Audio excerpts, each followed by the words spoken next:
नमस्कार, हर हर महादेव साथियों।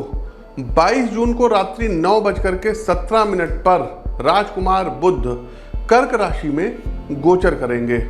जब तर्क का प्रतिनिधि बुध और भावनाओं की राशि कर्क एक साथ आते हैं तो ये गोचर हर राशि के लिए एक भीतर बाहर के संघर्ष और संतुलन का समय लेकर के आता है।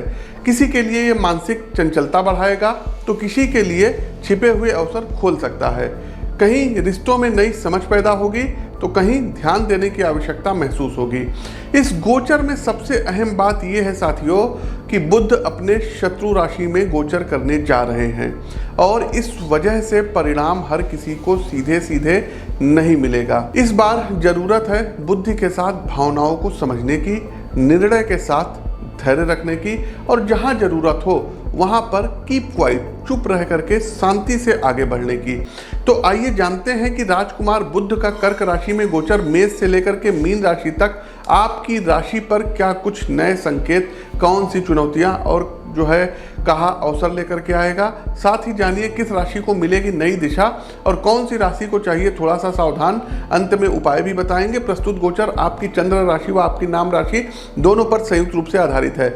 बुध गोचर से पहले साथियों एक छोटी सी अपनी भविष्यवाणी का अंश आपको दिखाना चाहते हैं। 4 जून को मंगल देव का जब गोचर होने वाला था तो उसमें मैंने स्पष्ट रूप से बड़े युद्ध को लेकर के हमने अपनी भविष्यवाणी दी थी और 4 जून के ठीक 5 दिन बाद से ही देखिए ईरान का, इजराइल का वार शुरू हो गया और उधर रशिया और यूक्रेन का जबरदस्त जो है भीषण जो है वार चल रहा है। अमेरिकन महाद्वीप हो गया, यूरोपियन महाद्वीप हो गया, एशियन महाद्वीप हो गया, यहाँ पर कोई भीषण अग्निकांड से संबंधित जो है घटनाएं होंगी। हो सकता है कोई तेल शोधन कारखानाओं में आग लग जाए, परमाणु संयंत्रों या बड़े औद्योगिक क्षेत्रों में कोई बड़ी आग की घटनाएं लग सकती हैं। किन्हीं 2 देशों के बीच में बहुत बड़ा कोई युद्ध हो सकता है और कोई अग्नि से संबंधित अस्त्र शस्त्रों का, वेपन्स का प्रयोग हो सकता है। वर्तमान में जो रूस और यूक्रेन के बीच में विवाद चल रहा है तो आगे हो सकता है कि रशिया कोई ऐसा बहुत बड़ा कोई अटैक कर दे यूक्रेन के ऊपर जिसमें बहुत बड़ा मानवीय संकट आ जाए, लोगों की अकाल मृत्यु होना शुरू हो जाए। इसके साथ साथ साथियों कोई बहुत बड़ा आतंकवादी हमला एशियन महाद्वीप में हो सकता है, अमेरिकन महाद्वीप में हो सकता है। आप इधर देखेंगे कि पाकिस्तान के अंदर बड़ी अशांत स्थिति रहेगी, चाहे वो अफगानिस्तान का बॉर्डर हो, चाहे वो सिंध प्रांत हो, चाहे वो बलूचिस्तान हो। और कोई बड़ा आतंकी हमला या युद्ध हो सकता है और यूरोप के किसी प्रमुख राष्ट्र पर जो है कोई बहुत बड़ा अटैक हो सकता है। ऐसी स्थिति बन रही है। साथ ही साथ साथियों हमने एक चीज और बताया था, अभी जो ये प्लेन क्रैश हुआ है इसकी प्रेडिक्शन हमने पिछले अक्टूबर में की थी जब मंगल नीच के होने वाले थे। और अभी 4 जून को मैंने ये भी बताया था कि किसी बड़े पॉलिटिशियन की जो है डेथ हो सकती है, अकाल मृत्यु हो सकती है। और गुजरात के जो पूर्व मुख्यमंत्री जी थे उनकी असमय आकस्मिक मृत्यु हो गई एयर इंडिया का जो प्लेन क्रैश हुआ था। तो ये सब हमारी भविष्यवाणी है, उसका लिंक डिस्क्रिप्शन बॉक्स में है, आप लोग जा करके देख सकते हैं। यहाँ पर उसका थोड़ा सा अंश हमने लगवा दिया था। बाकी आगे बढ़ते हैं साथियों। चौथी राशि कर्क राशि। कर्क राशि के आत्मविश्लेषी साथियों और भावुक साथियों, बुध ग्रह इस समय आपकी ही राशि में गोचर कर रहे हैं। यानी यह गोचर आपके लग्न भाव अर्थात व्यक्तित्व, शरीर और व्यवहार और आत्म अभिव्यक्ति को प्रभावित कर रहा है। आपकी कुंडली में बुध 3रे भाव साहस, भाई बहन, कम्युनिकेशन और 12वें भाव यानी कि विच्छेदन, हानि, व्यय, अपमान, विदेश के स्वामी भाव के स्वामी हैं और अब शत्रु राशि भाव में यानी चंद्रमा की राशि कर्क में विराजमान है। ऐसे में ये समस्या भीतर की गहराइयों से बाहर निकलने का और विवेक से काम लेने का है।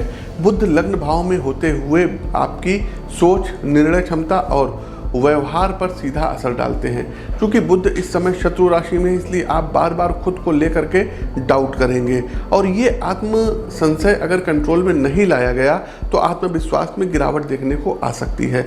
बुध आपकी वाणी को तीखा और चुभने वाला बना सकते हैं, खास तौर पर तब जब आप इमोशनल हो।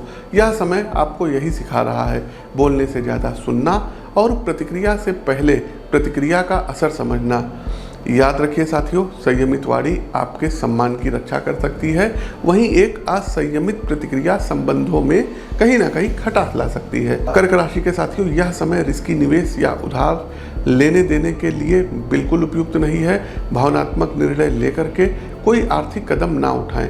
संभव है कि किसी पर ज़्यादा भरोसा कर बैठें और बाद में पछताना पड़े, तो थोड़ा सा सावधान रहिएगा। और बेस्ट अप्रोच ये रहेगा कि अपने धन की स्थिति को जैसा है वैसा बनाए रखने पर फोकस करें, नए रिस्क नहीं लेना है। अब साथियों, ये तो था मेष से लेकर के मीन राशि के लिए गोचर। उपाय पर आ जाते हैं, उपाय क्या करना रहेगा। सबसे पहले बात, ये कर्क राशि में जा रहे हैं तो कोशिश कीजिएगा साथियों कि बुधवार वाले दिन फिटकरी से अपने दांतों की सफाई करिएगा। दूसरा एक काम ये करना है कि प्रत्येक बुधवार के दिन छोटी कन्याओं को चॉकलेट, टॉफ़ी, बिस्किट्स, मिठाई जो भी यथा सामर्थ्य हो वो जरूर बांटिए। तीसरा एक काम करना होगा साथियों, ओम बुम बुद्धाय नमः, ये बहुत अच्छा मंत्र है, पावरफुल मंत्र है। इस मंत्र की एक माला का चांट आप लोग जरूर करिए और साथ ही साथ चंद्रमा के मंत्रों का भी जाप करिए। ओम ऐं क्लीं सोमाय नमः, ये 2 मंत्र यदि आपने कर लिया तो ये गोचर आपको बहुत ही सुखद परिणाम प्रदान कराएगा। प्रतिदिन संभव हो तो गणेश भगवान के दर्शन करिए, गणपति अथर्वशीर्ष का पाठ स्वयं करिए या फिर सुन भी सकते हैं। इसके अलावा बुधवार वाले दिन गणपति महाराज को दुर्वा अर्पित करें। यदि आपके आसपास के क्षेत्र में हाथी हैं तो हाथियों को गन्ना खिला सकते हैं, हरा चारा आप लोग खिला सकते हैं। हाथी नहीं है तो कोई चिंता की बात नहीं है, गाय माता है, गौ माता को अपने वजन का 10% चारा हो गया, इसको जरूर खिलाइए। तो ये कुछ उपाय हैं जिनको आप कर सकते हैं। तो साथियों, ये तो था बुध का कर्क राशि में गोचर का जो है पूरा हमने आपको प्रभाव बताया, उपाय बताया। एक ऐसा खगोलीय परिवर्तन जो हमारी सोच समझ और संवेदनाओं की गहराइयों को छूता है। इस गोचर में कहीं मन की उथल पुथल है तो कहीं निर्णयों की परीक्षा, लेकिन याद रखिए यही समय है जब बुद्धि और भावना के बीच संतुलन बना करके हम अपने जीवन की दिशा तय करते हैं। अगर आपको ये वीडियो ने सोचने पर मजबूर किया है या आपने खुद को किसी भाव से जुड़ा पाया है तो कमेंट करके ज़रूर बताइए आपकी राशि के लिए कौन सा हिस्सा सबसे ज़्यादा रिलेटिव रहा। वीडियो पसंद आया हो साथियों तो कंजूसी मत करिए, लाइक कीजिए, एस्ट्रो विद आशीष चैनल को और पेज को सब्सक्राइब करके बेल आइकन जरूर दबाइए, क्योंकि आगे आने वाला हर गोचर, हर ग्रह परिवर्तन और हर उपाय हम आपके लिए उसी सच्चाई और समर्पण के साथ लाते रहें, क्योंकि हम मानते हैं कि हर कुंडली में छुपा है एक नया उजाला, बस ज़रूरत है सही वक्त पर सही ज्ञान की। मिलते हैं अपने अगले वीडियो में एक नई दृष्टि, एक नई भविष्यवाणी के साथ। तब तक के लिए शांति रखें, श्रद्धा रखें और ब्रह्मांड की भाषा को, ज्योतिषीय भाषा को समझते रहें। नमस्कार।